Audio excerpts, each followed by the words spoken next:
Doktor, ürək-damar xəstəlikləri niyə cavanlaşır?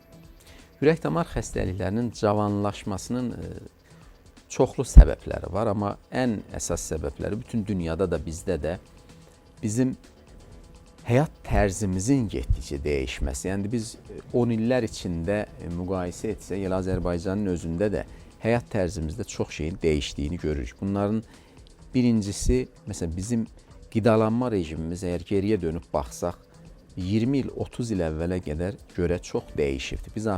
Biz Azərbaycanlılar da dünyanın bir çox inkişaf etmiş ölkələrindəki kimi daha çox hazır qidalardan istifadə edirik.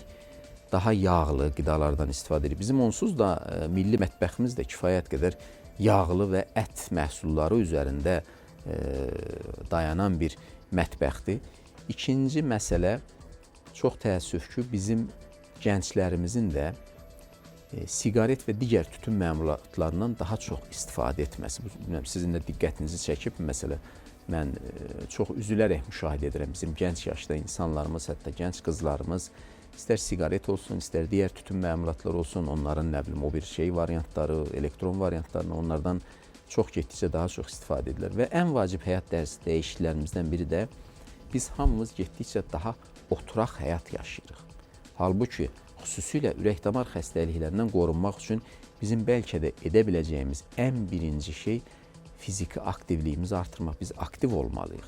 Amma tam tərsi artıq bugünün şərtləri, sosial, iqtisadi şərtləri hamımızı daha oturaq hala gətirir.